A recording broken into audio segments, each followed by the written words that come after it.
Lipinsky has taught at Robbins Hebrew Academy of Toronto, formerly USDS, for almost 20 years. For anybody who's a parent of a graduate, he will always and only be known as Doc. So it's a change for me to introduce him as Dr. Jack Lipinsky.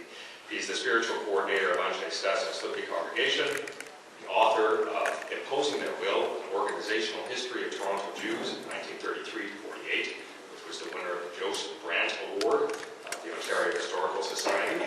He's an online instructor of a course called Facing History and Ourselves. He's also a curriculum writer and consultant. And for many of you tonight, this will be a trip down memory lane. For others, it will be an opportunity to understand and learn about the genesis and the seeds of a vibrant Jewish community, which continues to be one of the strongest diaspora Jewish communities in the world. Without further ado, I present to you Dr. Jack Lipinsky. So I want to show you a first slide, which you may be wondering, why is that slide being shown to us now? And the answer to that is, not that I want to give you a Shabbat sermon and play my other role as spiritual leader, but because I want to put before you a very central and important idea. If we go back to the Haggadah, to what we read at Passover, we read a very famous verse. Joshua, who, by the way, has just led the people on a very crucial migration, says something of great interest to them. He says, Me'ever hanar yashu avotechem bitchila. I want to tell you some history, he says. Me'ever hanar, across the river in Tanakh, in Bible, means the one you see on your screen, the Euphrates. Our ancestors came, Me'ever hanahar, they came from across the river, bitchila, at the beginning. That's where we got the word Ivri. Abraham was known as the Ivri, the man who crossed the river.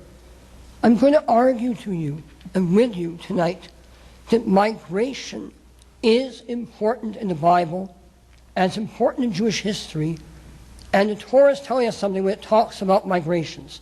Think about the migrations of the Torah. We have the expulsion from Eden. We have the people scattering after the flood, the Tower of Babel. We have Abraham's migration. We have, of course, the foundational migration of the Jewish people from Egypt back to the land of Israel.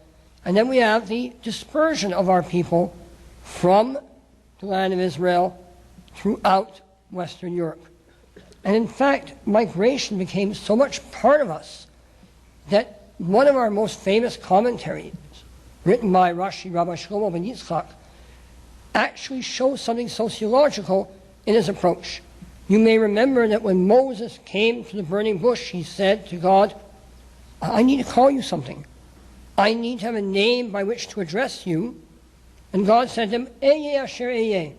Without going into an exercise in Hebrew grammar, Rashi writes, I'm here to rescue them, the Jewish people, from slavery, and I will be present in future to rescue them again in their exiles.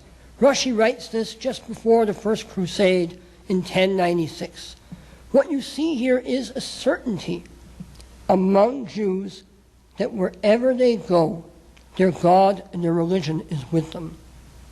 Well, what does that mean if we examine our people sociologically? Take a moment to read the PowerPoint, which I've highlighted on purpose.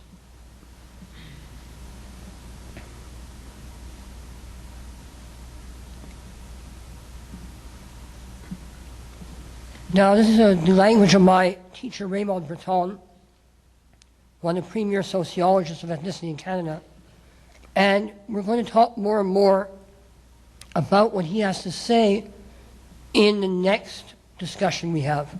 I hate the word lecture. What Breton is saying is that when an ethnic group leaves their homeland, there are many, many reasons that we need to be cognizant of that may shape their new experience in the next place to which they go. Rashi already taught us that people bring their religion with them. But there's a lot more to that. The easiest thing here are the motives for migration. Why did our ancestors leave Europe? And the intentions of the migrants with respect to their new environment actually is not such a simple question at all. Their socioeconomic characteristics we'll talk about tonight, and we'll touch on how the host society received them. So I'm going to suggest to you respectfully that if we think about Bathurst Street as a thermometer, with the top being near Thornhill Woods, and the bottom being around Bathurst and King, as we rise up the thermometer, many geographical changes correspond to many, many other changes that are not as obvious, but are every bit as crucial.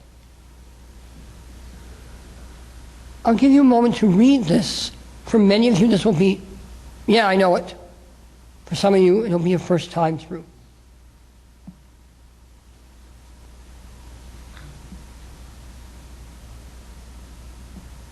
Now, I have slightly oversimplified, but not much. We see some things that are very, very important. We see two different motivational sources here for immigrants, and two different modalities of coming here. One being with a family, generally with credit, generally with known contacts in the New World. In fact, many, many of the so-called German immigrants were actually English or American. They came north, they knew people here, or they knew how to speak English, and they knew their credit could be drawn upon, and they had a line of business that they believed could fly north of the 49th parallel. After 1882, we have a whole bunch of new immigrants coming with a very different motivation. And the key thing we should notice is that not only are they fleeing anti-Semitism, and is Yiddish their first language, but many of them, even if they've been fairly prosperous in the Russian Empire, are now people who lack means, and therefore, rather like the proverbial cabbie with a PhD, they may have to seek a job far below them on the socioeconomic ladder in order to survive, let alone thrive. But there's something else that I want to ask, because I don't like statistics unless they mean something. So on the ground, in real life, what does this mean to the average person in Toronto, Jew or non-Jew? I have something interesting to show you.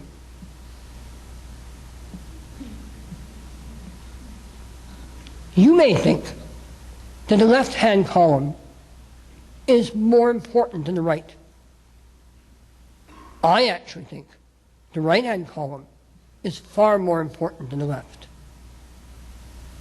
Because what it's telling us is there's a visibility factor here.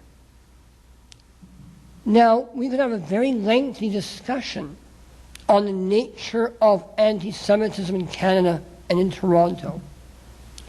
And we could go into great amounts of academic detail. But if one looks at Ontario, leave aside Quebec for a moment because there are a number of very, very distinct things about Quebec society. But if you look at Ontario, you look at what little Manitoba there was in, let's say, 1871. You look at BC, which had just become a colony in the gold rush in 1871. You will notice a tremendous absence of anti-Semitism. In fact, Jews in Victoria and Jews in Toronto moved in the highest economic circles. Jews were elected to the provincial parliament as early as 1871 in BC, took longer in Ontario. Jews were not that visible in Toronto until the end of the 20th century. Now, that's not the only reason that anti-Semitism increases. And it's too simple a reason to be the only reason. But to some extent, having people who are very, very similar to their non-Jewish neighbors and who go to the same clubs as them and join the odd fellows along with them, makes it easier. Because these Jews, even the few who are observant, don't stand out.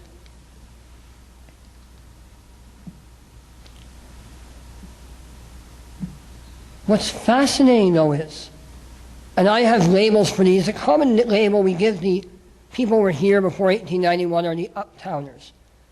Now, I'll admit right away that that's a very American label, because in America, generally, there's a larger, after 1848, there was a very massive influx of German Jews to the United States, and they truly reshaped American Jewry. Canada, we have very few of them, though I'll touch on a couple.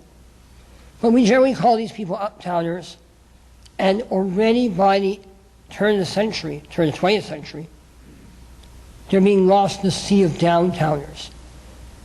In certain areas of the city, the ward, very interesting area we'll talk about in a moment, the Jews are very visible. They're as visible as they would become in the 20s, when the Jews are the third largest ethnic group in Toronto. Hard to imagine that right now, but for a good 20 years, we were the third largest ethnic group in Toronto, and very noticeable. The question is, even when Jews live downtown, they don't stop migrating. There's a ceaseless movement of the Jews, and that reflects a number of issues. Let me give you something to read and think about that we're going to discuss in great detail next time.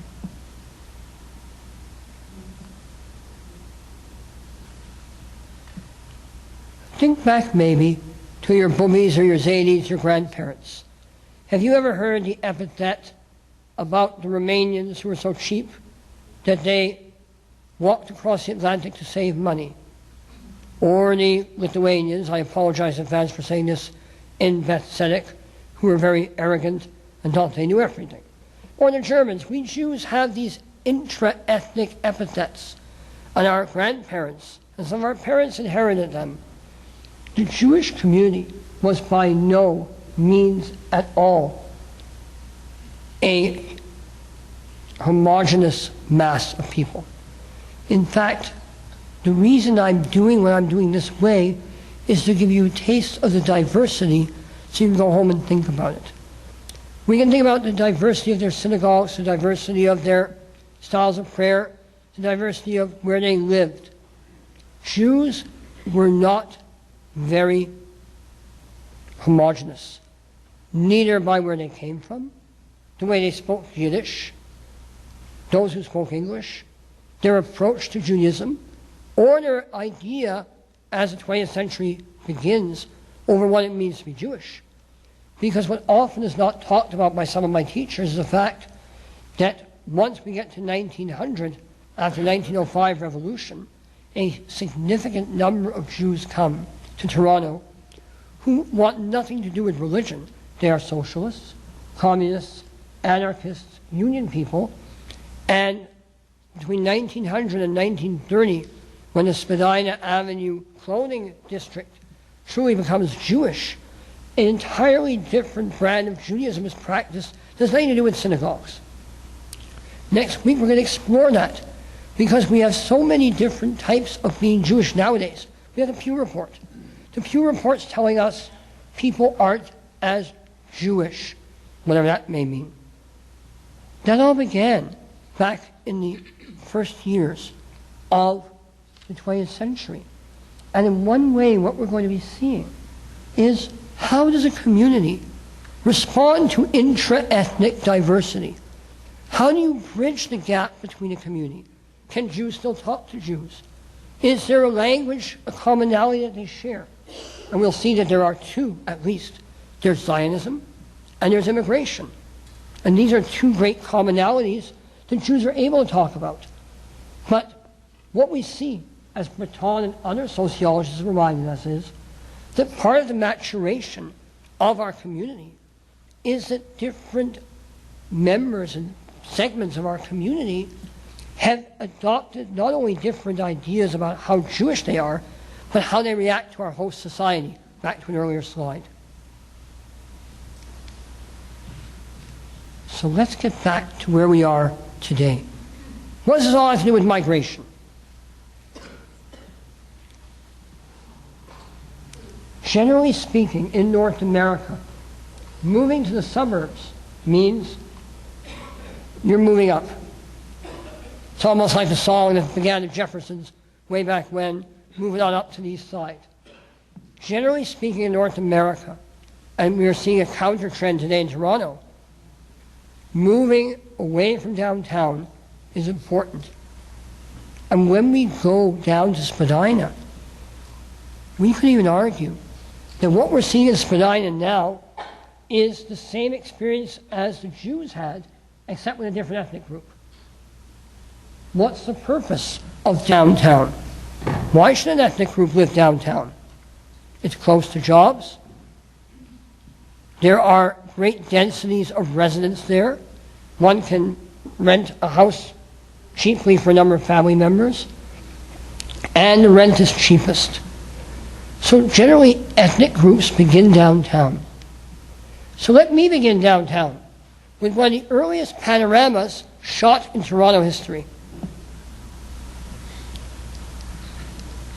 Back in 1856, when the Rachlin House, more on that in a moment, was first built, an enterprising cameraman was allowed to go up to its roof, and he took 13 pictures, about 3 in each direction, from the roof of the Rachlin House. And if you look at all of them, which I will not burden us with, you have a panoramic view of Toronto in 1856.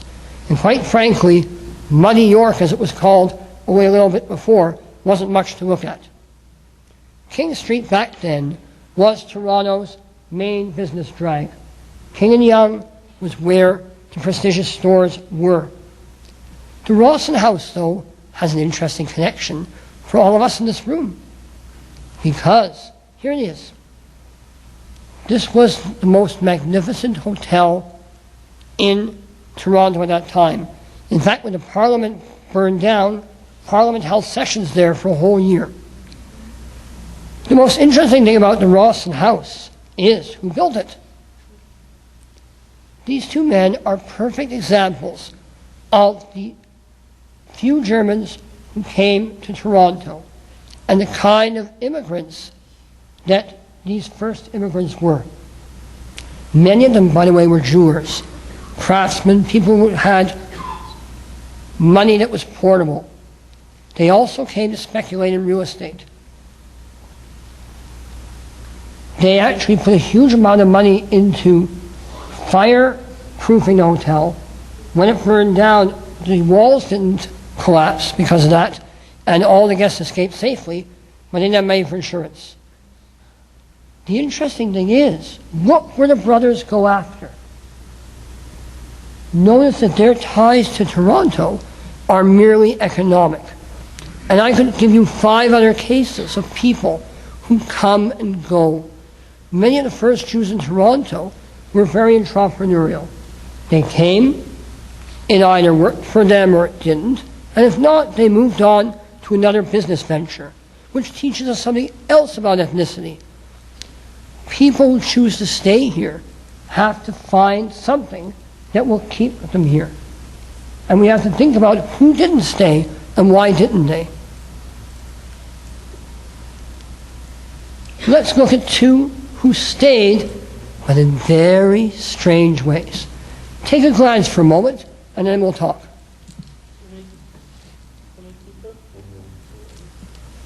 Some of you know the story.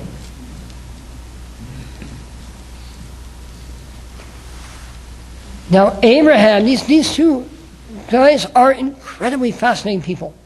Abraham actually came to New York at 23, and he was an excellent pianist, and he wants to move up. And he knew how to play New York the way people get on the internet now and go dating or go on LinkedIn. He got himself into all the fancy parties in New York, and there he met Governor General Bago, friend of his. And the Governor General said, oh, you know what? Bago needs a piano teacher for his daughter, and you may as well go up to Canada. It's not the most civilized place, but And as the governor general, he's going to pay your salary and he's got a nice house. Fine. Nordheimer goes up there, but poor Bago died. Abraham needs a new job. Calls for his brother. Now, Samuel is one of the most fascinating people you ever want to meet. Samuel is selling pianos in a frontier society. Think about that for a moment. It's almost like Anne Mervish is famous selling ice to the Inuits way back when. Actually, Nordheimer went to all these farming communities, found the largest farm, and told these people, you need a piano. You need a piano because it brings culture into your lives. And he, within a few years, established almost a total monopoly over the sale and manufacture of pianos in Canada West, in Ontario. People said he was one of the most charming people they'd ever met. Must have been charming, because his marriage to Elizabeth Bolton put him right at the top of the Toronto social scale. They built the most magnificent house, Glen Edith. It must be one of the most 10 most upsetting properties ever to be torn down in Toronto. You go Google this place. It's on Davenport, just above the ravine. And he actually bought 25 acres, spent $100,000 to have the 25 acres completely landscaped into an English garden. He dammed up the creek and made it all into an English garden. And he stayed there until his death in 1921. Built a mausoleum, by the way, which they only discovered in 2006. And his son offered the holding to the city in 1929. The city didn't want it, so it was too expensive. So he subdivided it and the house was torn down. But this will give you an idea of something else about Jews. These guys came, saw, conquered, ran out of money, felt they could move on. How acceptable are the early Jews? They're very acceptable. They're allowed to convert and marry into society. Now, you and I may feel squeamish about talking about that in a shul, and I'm not going to tell you that I think that that's a great idea of ethnic continuity. But it also shows a tremendous degree of acceptance for Jews, and it's very important to realize. And these aren't the only ones. We have Louis Samuels, who was Orthodox all the way through his life, kept Holy Blossom Orthodox as long as he was alive. In fact, in his will, he directed the synagogue remain an Orthodox congregation, and he actually owned their second building to make sure it would be that way. His son, of course, was Sigmund Samuel. Anyone who's been to U of T, been to the library, or been to the Rom's Canadiana collection will appreciate the kind of, we're not talking about wealth, we're talking about the ability to go into Canadian society. Sigmund Samuel was possibly the leading collector of Canadiana in the 20th century. He collected at a time when Canadiana was not perceived to be collectible, and his wisdom was only perceived later. We have Edmund Scheuer, fascinating man. Edmund Scheuer was born in 1847. He died in 1943 when he was hit by a streetcar at 96. He also was a jeweler, had a huge Rosedale mansion. He personally almost brought reform to Toronto, almost single-handedly made Holy Blossom into a reform synagogue, tremendous following among the youth, and tremendously active in advising, bankrolling many Jewish ventures, some as diverse as a Jewish agricultural college up in Georgetown, Ontario. As well, we see a guy like Edmond Frankel, who was a director of the Mercantile Bank already in the 20s. So for certain families who came early enough, there was social acceptance. Holy Blossom, by the way, has no connection to the cemetery of 1849. The cemetery came first, Holy Blossom came next. But it had an interesting idea that I think is important for us. Think now of where we are. Think now of how we as Jews associate with our fellow Jews. One level of association is through a synagogue. Another is through a fraternal organization. In the 19th century, Jews and everyone else were joiners. The 19th century was the age of joining. If you were to plot a graph of the Odd Fellows, of the neighborhood, of all these the Lions Club, the Foresters, of all of these groups in the 19th century, you would see that they become huge. They have hundreds of members and branches in Toronto, hundreds of thousands, if not millions, in North America. They give insurance to their members. They provide a source of social entertainment for men and women. Synagogues in North America, and I speak about America and Canada here, had to be far more diverse in order to meet the challenges, especially when you were the only shop in town. When Holy Blossom was the only shop in town, they had an early version of what Beth Tzedec has in terms of Cineplex. One of the main reasons for joining Holy Blossom was you got your kosher meat cheaper because they employed the shochet and they employed the butcher or gave you a cut on both ends. People joined just to get cheaper meat. They also employed a melamed to teach the kids. So a synagogue, especially before competition began, allowed many different Jews to get the bang for the buck. So Holy Blossom had to be many things to many people. And it generally was.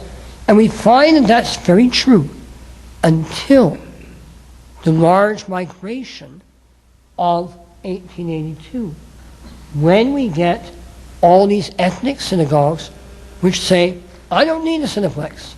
I want a daven, as in my shul, with the people from Stashov, because we're going to pray the way we prayed at home. And the guys 8 miles down the road, who are now affiliated with us in Slippia, they don't pray the way we pray. They have their own shul. But in the olden days, when you were the only place in town, you had to have a wider ethnic appeal.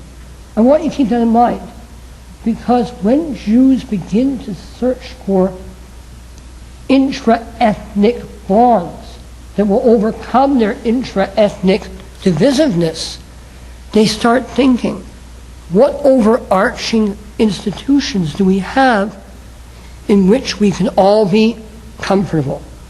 The synagogue was one, but there were many others, and some had to be, as we'll see next week, literally invented or imported. Here's Edmund Scheuer. People always commented on, he had such a kindly look, and he was always so well groomed. Even you see late in his life, that's how he looked. So the early community, read their legacy, and I want to expand a little bit on that, please.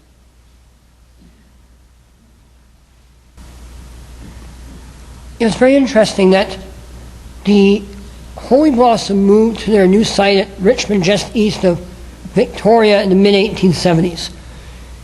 A few years before, in 1864, 1863, I apologize, the synagogue in Victoria, British Columbia was built, which, by the way, is the oldest synagogue in Canada still in its original building. Not the oldest congregation, but the oldest one still in its original building. If you look at the records of support for that synagogue, not only did, on the day the synagogue was dedicated, 2 British warships in the harbor fire 21-gun salutes, but half the money for the synagogue was contributed by non-Jews who felt it was important for their fellow citizens to have a place of worship. Interestingly enough, only a decade later, as I was saying, we see very little incidents of anti-Semitism here. In Toronto, almost across the continent, we see 25% of the cost of this iteration of Holy Blossom, its second of 4, were donated by non-Jews.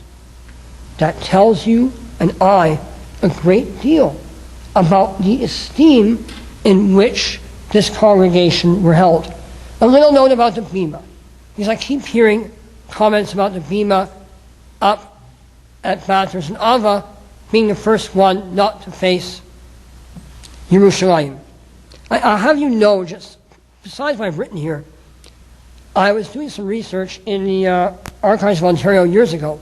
It's interesting that Holy Blossom did not build their synagogue with the bima, not with the ark, not facing Jerusalem, just out of the blue. There is a very lengthy letter that the trustees wrote to Hebrew Union College, in which they said, we purchased a plot of land and we want to situate the building diagonally on it.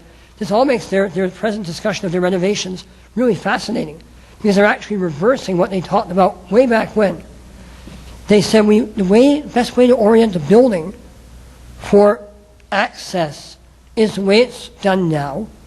Are we allowed to orient the ark away from Jerusalem? The letter was responded to by the very great Talmudic scholar Jacob J. Petukowski, who wrote a 5-page letter giving them many precedents where the ark does not face Jerusalem and saying it's absolutely fine to do what you're doing. So I thought, as an aside, as a little piece of trivia, it's interesting to know that what Holy Blossom did here was well within the realm of normative halacha, and they were actually concerned about it even when they became, and I don't mean this in a negative way, because people say, oh, well, then they were Reformed synagogue. No. They were concerned about not conforming to what was seen as a widely important principle of synagogue architecture. But I lost stray. Don't worry, I will mention Beth Tzedec. Have no fear. These iterations and perambulations of Holy Blossom are part of my argument. The migrations of Jews require that their organizations move with them. We're going to talk a lot more about that next week, but let me put something in your mind for you to think about.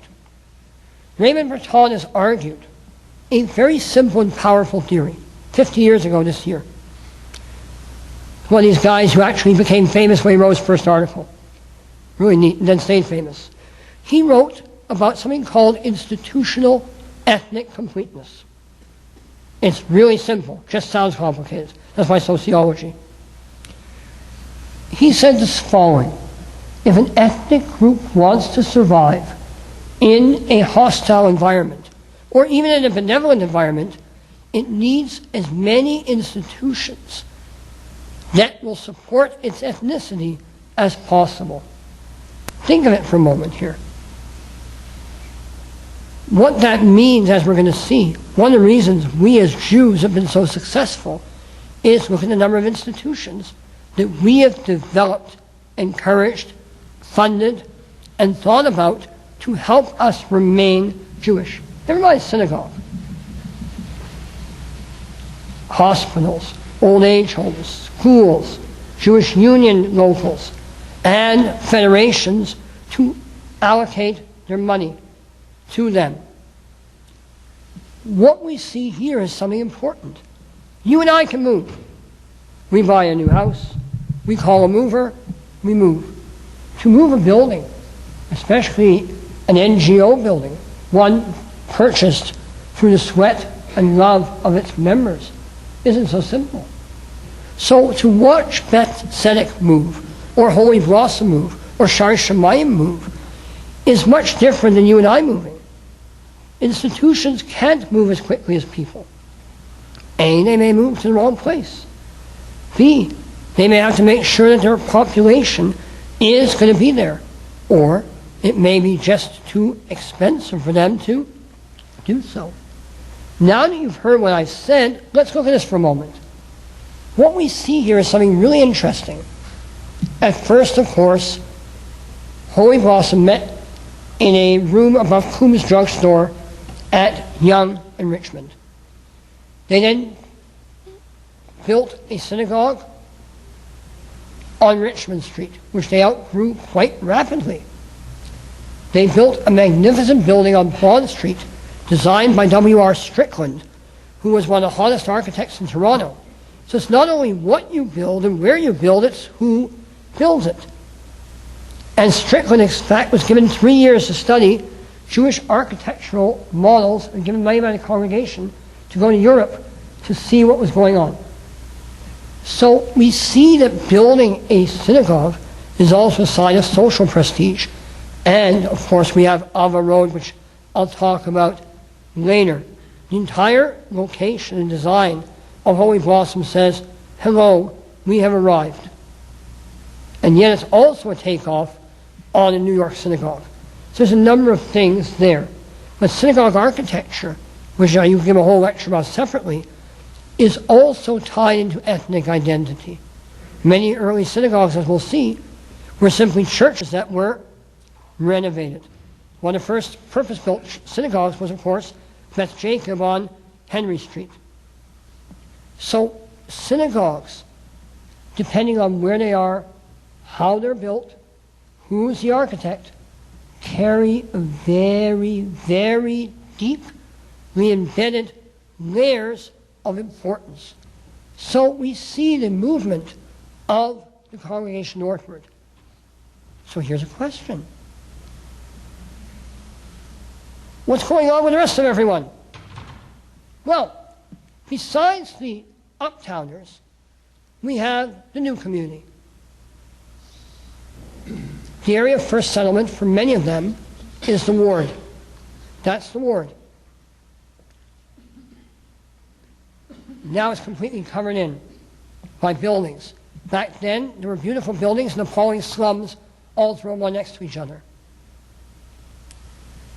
The amount of abuse directed, especially by telegram, at the Jews for 20 years about the ward was incredible.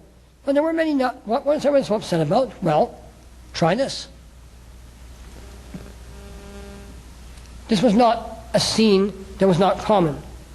The ward was not a pretty place, but everyone there wasn't Jewish, though most people there were immigrants and had been immigrants since the 1840s.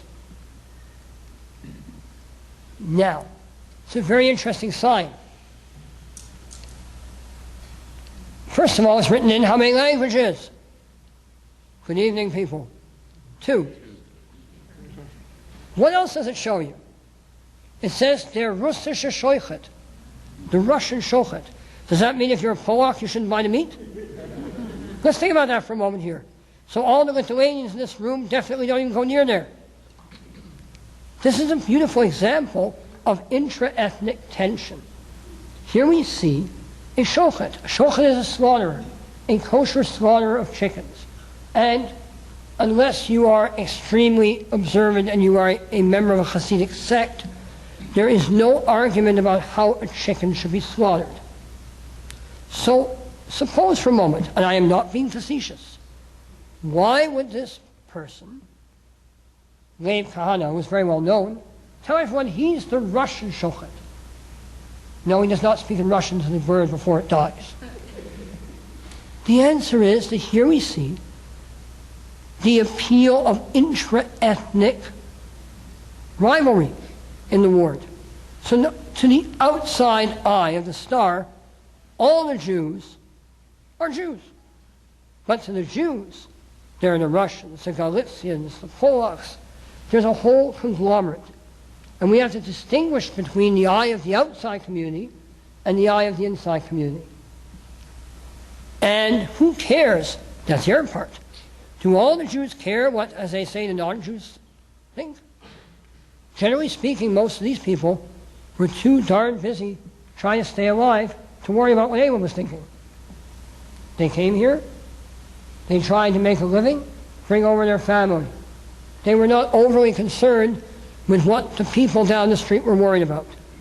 On the other hand, the downtowners, as we'll see in great detail next week, were quite concerned. Not as bad as they were in New York, where if the German Jews could have had their way, they would have reversed the votes and sent them all back from Ellis Island back to Russia, because they felt their good name was being impugned. In fact, I'll tell you a quick story. If you think back to the history of the American Revolution, the thing that you always remember, and I always remember, is the British surrendering at Yorktown in 1783 General Cornwallis surrendered to the British. And therefore, I always remembered Cornwallis as a loser. Imagine my surprise when I did some research years ago and found out that Cornwallis's first important mission was leading a huge British fleet to what would become Halifax in 1749. He had 3,500 settlers with him, 2,500 sailors, and they come ashore in this supposedly secret mission to this place that they would call Halifax, and sitting on the bench, or beach, waiting for them are 3 Jews. They're on the beach already. So Halifax goes up to these men and says, excuse me, A, who are you? B, how did you know that the British were planning to colonize this place? Their answer was short and simple, and they had the documents to prove it. We are the executive of the East India Company, and therefore we deal with the British Admiralty, with the British Navy all the time, and we're here to scout this place. Really, says Cornwallis. Why? Well, too many Jews are coming from Germany and we don't like them. We'd rather send them to Australia, but if we can send them here, that would be good too. So there's intra-ethnic rivalries have gone on for a long time. But the general person here, who's busy worried about serving his Russian community, that's what he's worried about. He's trying to make a living. So he went out to make a living. This, by the way, is not a sweatshop. This is actually a good place to work. This is one of Eaton's factories. That doesn't mean it's as good a place to work as we have nowadays. But Eaton's factories were considered good places to work. A huge number of people in the Spadina clothing industries, which become Jewish around 1900, and then slowly become more and more Jewish until they reach their height after World War II, where you have about 40% of the workers being Jewish. Many of those small shops were sweatshops. Many of them were family-owned, and they employed people, and they worked very hard. And even they didn't offer them sweatshop conditions. They were certainly, by our standards, and the standards of the time, very dangerous conditions. Mackenzie King, when he was a newspaper reporter for the Star in 1890, for the Global Empire, Mail and Empire, wrote a very famous series in 1897 about sweated labor. I mean, she mentioned many children were taken out of school to be working in factories, which led to school laws in Ontario being tightened up. So this is where many people worked. It wasn't easy. But it also bred a separate type of Jewish existence, which we can talk about a lot more next time. Many of the people who work in these sweatshops become radicalized. The synagogue is a place that they look at. I know a man I talked to years ago who said, I made sure that I spent every Yom Kippur outside my parents' shul, eating lunch with the communists. So there are many ways of being Jewish. And my point today is to tell you that one of the main ways of being Jewish that would start to make an impact more and more in Toronto comes from labor movements, from people who want social justice, they want improvement, and they don't know if religion is the right way to do it. Read the history of J.B. Salzburg is a beautiful example, written by Jerry Tolchinsky. Well, let's get to from Holy Blossom to our hosts, or I'll be remiss in my duty. As the new community, the downtown community matures, there are many, many ethnic synagogues.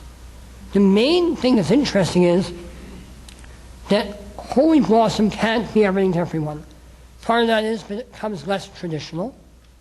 And part of it is simply that what is looked upon as less traditional by immigrants is looked upon as vital by the second generation in Holy Blossom. They want an English language service. They have a women's choir. They're beginning to use an organ. And by the end of the 20th century, they're seriously talking already about other possibilities of affiliation that they don't yet go reform. The average immigrant, though, has two minds. One, that's where you wish you were if you were wanting to make social and business contacts. On the other hand, that's not the way they govern where you came from. These two synagogues gradually take preeminence over the others in the immigrant constellation. Both of these, of course, later amalgamate to form this one.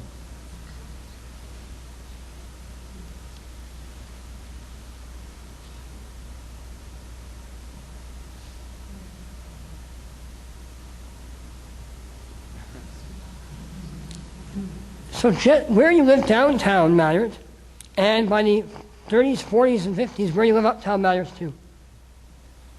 So let's take a moment. We talked about some Jews who were in Rosedale, which is interesting, because as some of you may remember, until 1950, it was legal in Ontario to have something called a restrictive covenant, in which you could simply say, I do not wish to sell my property to any member of the following groups. And you could literally write in whatever group you liked, and it was simply legal. That was finally overturned in a very famous decision of the Supreme Court. You want to really be didactic about it. That decision only applied to that case, but since then restrictive covenants have never been brought to bear again. So considering where Jews managed to move, on the other hand, anti-Semitism was alive and well in Toronto. Jews often knew exactly where they couldn't move, what they couldn't be. As Ben Kafis has written in great detail, you knew which side of the street to walk on. You knew that you weren't going to be a public school teacher, a bank teller, or a clerk in Simpsons or Eaton's. So you might say, was that anti-Semitism? We'll discuss this more next week, but I want to leave you with a thought here. If you were an immigrant who fled the pogroms in Russia, do you really care that you can't be a bank teller? I mean, I remember my mother, may she rest in peace, told a story of how her mother remembered a Cossack going in one window and coming out the other window. And after that, I don't think anyone really cared too much about what happened in North America, because no one was going to jump in your window with a sword and try to kill you. Now that may sound oversimple, but it's not. Because for the first generation, but not, I will be very insistent on this, not for their children, anti-Semitism was always out there, and in North America it wasn't so bad. But when next week we talk about one of the key drivers of change, we're going to look at the university generation, the children of these immigrants who go to university and form a cohort, knowingly or unknowingly. Every single key leader that I have traced in Toronto on a communal level went to university between 1905 and 1925, and all of them have a completely different approach to all this. So what I'm deliberately painting with a large brush is the old community with all of its stratifications, all of its variety, all of its various modalities, and if it sounds very confusing, that's good, because the community was very confusing. Someone had to organize it, or some people thought they had to organize it. Many in the community thought the organization was perfectly wonderful as it was. Thank you. But we're going to see that a different generation has a different idea on what being Jewish should mean. And being Jewish shouldn't mean that I walk down the street and be told, you can live on this side of the street but not the other. And these will be the people who drive forward fair employment legislation, who get involved in residential desegregation, for lack of a better word, and get involved in not only getting Jews more accepted in society, but move beyond that, because they feel so accepted. But as I said, Rosedale is not Cedarvale. What do I mean? Well, I gave you a couple of examples. Interesting enough, Egmont Frankel was a UCC boy, old boy. So, by the way, was David Dunkelman, just to make things even. By the 20s already, there was a significant number. I actually was at UCC talking to them about this. They told me that in the 20s, a good 2 to 3% of their students were Jews. So all the stories we've heard about Jewish kids not going to UCC are absolutely not true. There was a significant cohort, and UCC was very happy to speed them on their way. But what about Bathurst Street? Leave aside Kensington for a moment. A brief word about Kensington. As the ward gets demolished and gentrified, think for a moment of Toronto General Hospital. The original building is the one on University. The rest of that was all a slum. As that building gets expanded, less and less living space, people begin moving west. They start coming to Kensington. Somewhere between 1912 and 1923, we had this big westward movement to Kensington, which also, by the way, used to be an immigrant neighborhood, but for Irish people in the 1870s. Well, there are also Jews way out there. Here's a Junction Shul. Junction Shul, which until 2 years ago had the oldest continuously operating coal furnace in Ontario. All right, coal furnace. I actually know a friend of mine actually did the transplant of a new one in there and said that they actually want to take some of that furnace out there as a museum piece because the furnace came with the building. Now, the Junction Shul is way out there in the Toronto Junction because a number of Jews worked not only at the Canada Packers plant, but at the Heinzman piano plant. In fact, if you've been to the Junction Shul, now I urge you to go, it's incredible. The entire woodwork was done by people who made cabinets for pianos at Heinzman and came in after their job and in a labor of love carved inside the shul. It's absolutely incredible.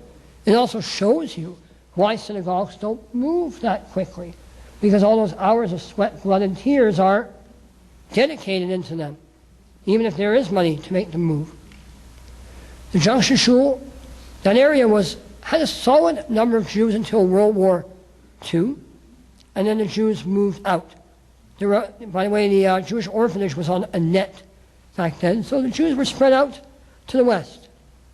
But don't worry, out east in Cabbagetown, we have the Eastern Children of Israel, the Berkeley Street Synagogue, now preserved only as a cemetery in Bathurst Lawn. And even further out that way, we have the Beaches Shul still functioning.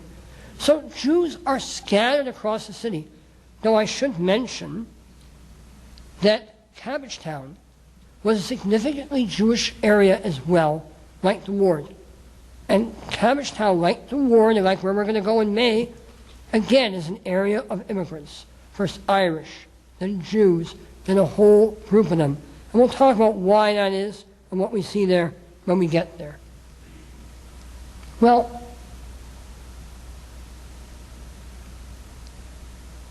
I know that Cedarvale isn't Rosedale, but what's going on up here? Prepare to be surprised. You know the bridge just south of here? That's the view looking north.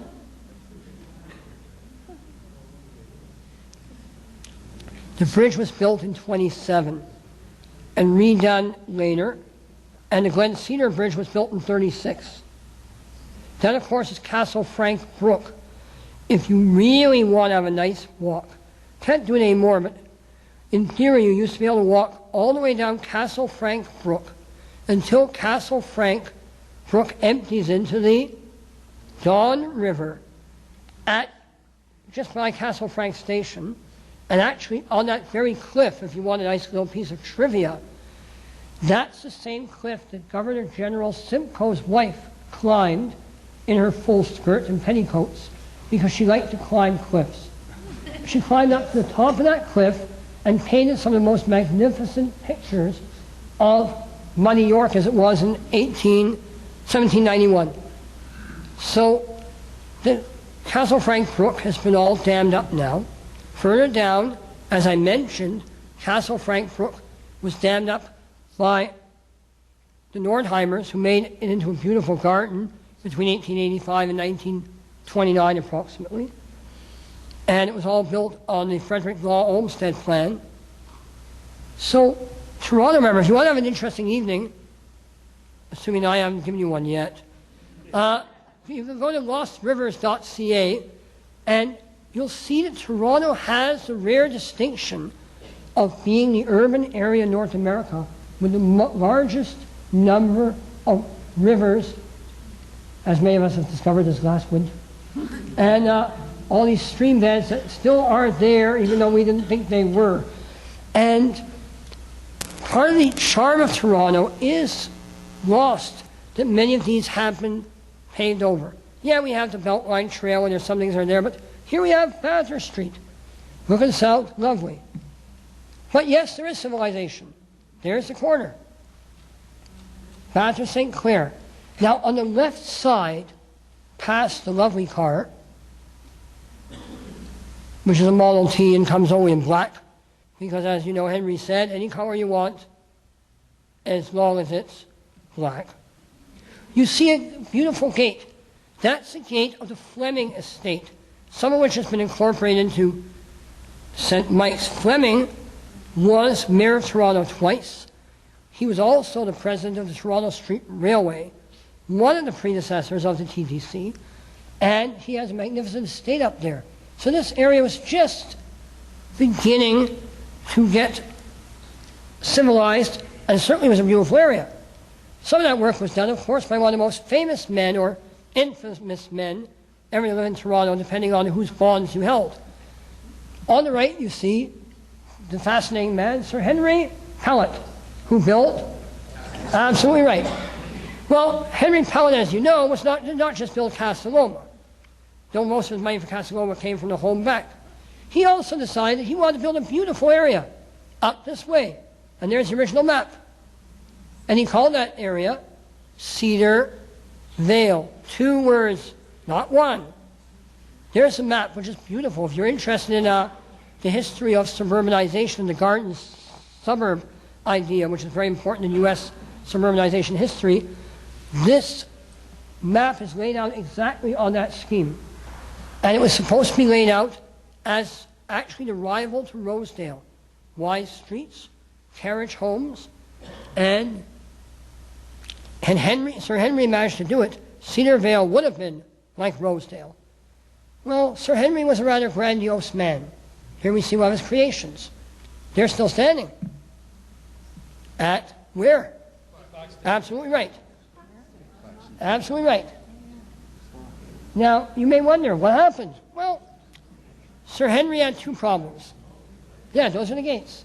He was going to call it Connaught, after the Duke of Connaught, the Governor General, who was one of his patrons. And Connaught, you know, sounds so much better than Claxton. So it was all going to be a very grand street. By the way, some of the street names are still used, like Menin, which came after World War I. But some of the street names, I can remind you later, of this area and Cedar Vale are still from the original plan of Pellet. So Pellet's plan went nowhere. And this area basically lies just beyond civilization's reach until the late 20s, early 30s, when further along Spadina Road, we had the city of Forest Hill. Now, Forest Hill is a very interesting place. Forest Hill was an independent municipality, which, by the way, was very unhappy at allowing the cemetery on Rose Lawn to be built, because that took away an area that they planned to use as an industrial park. The problem for Forest Hill was Forest Hill had lots of nice houses, but no factories. And what they realized in the early years of the last century was they had an insufficient tax base to support getting their garbage taken to the door. And so they began to search for a place to make an industrial park, and they were actually planning to build it where the cemetery is now on Rose Lawn, and they were preempted. So Forest Hill becomes a very desirable place to live, because that end of Eglinton got populated first because it was close to Yonge Street, and by 1918, 1919, 1920, people were moving into Forest Hill, and at first there's a covenant against Jews living anywhere. By the early 30s, and this is fascinating because we have the Depression, Jews are moving in. In fact, by 1931, 7% of the people in Forest Hill are Jewish, but all of them live west of Spadina. They live between Spadina Road and Eglinton. because east of Spadina was strictly off limits to Jews. In fact, Rabbi Eisendrath, when he moved up here this way in 37, because the shul was moving, had trouble finding a house at first because many homeowners refused to sell.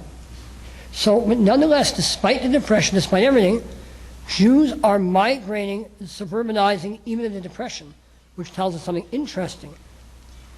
So here's our question. Because I've come to the end of my time, I want to give you some time. Here's some things we want to talk about, think about.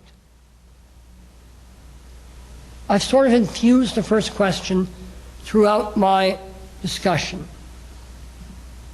The second question, we're going to look at in more detail and ask how that happened. And the third question, we're going to talk about in huge detail. So, in short, we've been a very, very successful ethnic group. And the question is, how? How did we get so successful? What did we do? And next week we're going to talk about what organizations did this group of people build that helped them. Did they all help them? What sources of division remain in the community? To what extent did the Depression and World War II and Hakamat Medinat Israel, the building of Israel, its establishment, have an effect on Toronto Jewish history? And then we'll ask ourselves in the third part, we're moving further up Bathurst. Who are the casualties of our unity?